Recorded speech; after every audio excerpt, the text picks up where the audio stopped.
नई कहानी देखने के लिए हमारे चैनल को जरूर सब्सक्राइब करें। पिछले भाग में आपने देखा सन्यासी के बारे में गांव के सभी लोगों को पता चल जाता है। अब आगे अगस्त चंद्रमा उत्सव के दिन गांव के बाजार की ओर सभी लोग जा रहे थे। वह रास्ता किसान और व्यापारियों से भरा हुआ था। मोहन के माता पिता गोभी की टोकरियां उठाए हुए बाजार की ओर जा रहे थे। रास्ते में मोहन को वह सन्यासी दिखाई देता है। मोहन अपने माता पिता से कहता है, माँ, क्या मैं उस वृद्ध सन्यासी के साथ जा सकता हूँ? ठीक है बेटा, अगर तुम जाना चाहते हो तो जा सकते हो। तब मोहन उस वृद्ध के साथ जाने लगा। सन्यासी थोड़ा थक गया था तो उसने एक जगह आराम करने का निश्चय किया।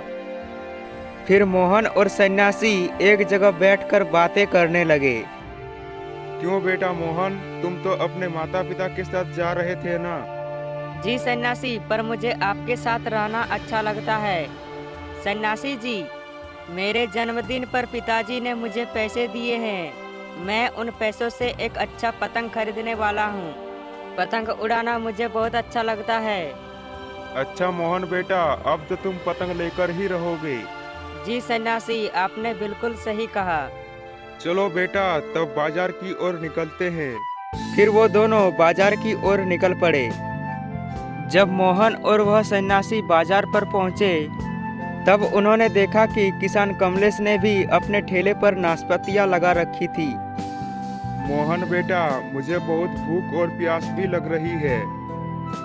मैं जाके उस किसान कमलेश के पास से एक नाशपाती लेकर आता हूँ। पर सन्यासी जी, वह बहुत कंजूस है, वह नाशपाती नहीं देगा।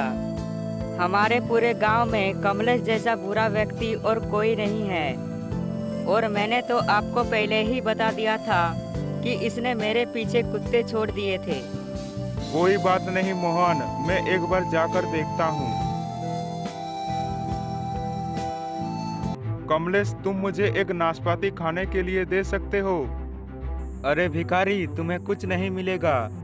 पैसे लाओगे तो नाशपाती दूंगा, बिना पैसे के एक नाशपाती का टुकड़ा भी नहीं दूंगा। लेकिन तुम्हारे पास तो बहुत सारी नाशपाती है, तुम मुझे एक नाशपाती जरूर दे सकते हो। अरे मुफ्त में खाना कोई तुमसे सीखे। अरे लोगों के घर में भीख मांगते हुए तुम्हें शर्म नहीं आती?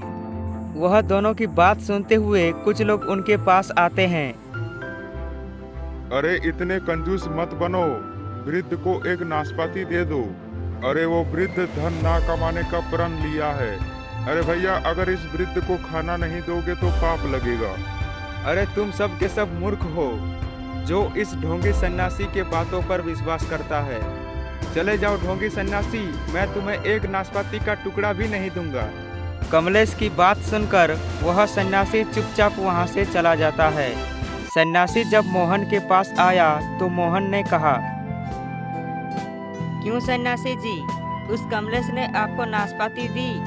नहीं बेटा मोहन, उसने मुझे नाशपाती नहीं दी। मुझे पता था सन्यासी जी, वह कमलेश इतना लालची और बेईमान है कि वह आपको नाशपाती नहीं देगा। तुमने बिल्कुल सही कहा था बेटा, मैं उसके पास जाकर गलती कर दी।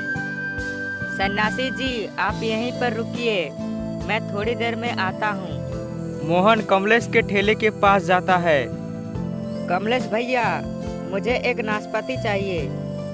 क्यों रे मोहन, पैसे लाया है ना? न तू भी उस साधु की तरह मुफ्त में खाने की सोच रहा है? वो साधु तो बहुत आलसी है, पता नहीं वह साधु कब भीख मांगना छोड़ेगा। अरे कमलेश भैया, रही बात पैसों की तो वो मैं लेकर आया हूँ। और आप यूं ही सन्यासी के बारे में भला बुरा कहना बंद कीजिए। अरे जाओ जाओ, सन्यासी के साथ रहकर तुम भी पागल हो गए हो। तब मोहन नाशपाती लेकर वहां से चला जाता है। लीजिए सन्यासी जी, मैं आपके लिए नाशपाती लेकर आया हूँ। सन्यासी काफी भूखे थे, इसलिए वह नाशपाती को तुरंत खा लिया। सन्यासी ने नाशपाती खाने के बाद मोहन से कहा, बेटा मोहन, यह नाशपाती तुमने कहाँ से लाई? सन्यासी जी, उस कमलेश के ठेले से लाया हूँ। बेटा, तुम्हें पैसे कहाँ से मिले? सन्यासी जी, मेरे पास जो पतंग खरीदने के लिए पैसे थे उसी से मैं नाशपाती लेकर आया। बेटा तुमने ये क्या कर दिया? क्यों, क्या हुआ सन्यासी जी? बेटा तुम्हारा तो सपना था कि तुम एक अच्छा पतंग खरीदोगे। कोई बात नहीं सन्यासी जी, अगली बार फिर से जब पिताजी पैसे देंगे तो मैं पतंग खरीद लूंगा। पर आप भूखे रहे ये मुझे बर्दाश्त नहीं होता। बेटा सच में तुम्हारा दिल बहुत बड़ा है। तुम आगे बढ़कर एक अच्छा ईमानदार व्यक्ति बनोगे, इस पर मुझे पूरा विश्वास है। फिर वृद्ध ने कुछ गांव वालों को बुलाकर कहा, क्योंकि आप में से कई लोगों ने अपना भोजन मेरे साथ बांटा है, मैं आप में से हर एक को एक स्वादिष्ट नाशपाती खिलाऊंगा। आप लोग मेरे पीछे पीछे आइए। फिर गांव के सभी व्यक्ति सन्यासी के पीछे पीछे जाने लगते हैं। गांव के सभी लोगों के पीछे पीछे कमलेश भी चलने लगा। आखिर ये साधु करने क्या वाला है? जरा मैं भी तो देखूं ये नाशपाती कहाँ से लाता है। कुछ समय पहले ये तो मुझसे ही भीख मांग रहा था, अब ये चला सारे लोगों को खिलाने। मुझे तो पहले से ही लग रहा था कि ये साधु ढोंगी है। सन्यासी गांव के चौराहे पर रुक गए। जो नाशपाती सन्यासी ने खाया था उसका बीज उसके पास था। सन्यासी ने वहां पे रखी कुदाल से वहां पे तुरंत एक गड्ढा खोद दिया। गड्ढा खोदकर वह बीज को बो दिया। देखते ही देखते वहां पे एक पेड़ बन गया और फिर पेड़ में नाशपाती के फल लगने लगे। अरे वाह सन्यासी जी, आपने ये कैसे किया? वृद्ध सन्यासी ने एक नाशपाती तोड़ा और उसे खाकर देखा। मुझे लगता है कि यह पक गई है और आप लोग भी इसे खा सकते हैं।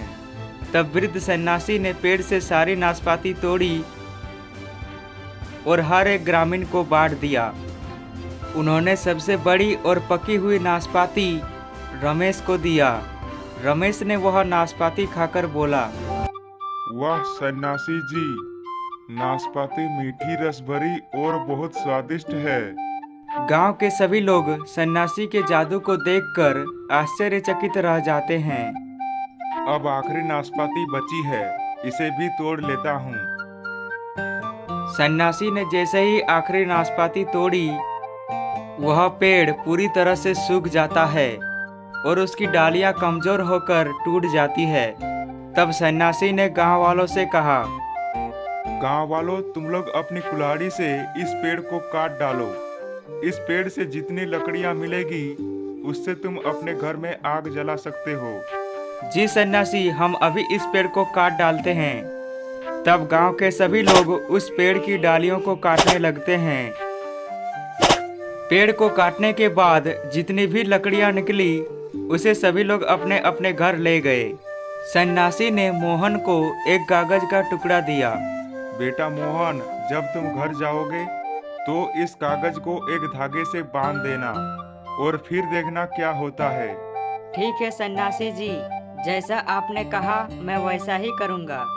सन्यासी इतना सुनकर वह पहाड़ी की ओर जाने लगते हैं। क्यों भैया, सन्यासी का जादू तो कमाल का था।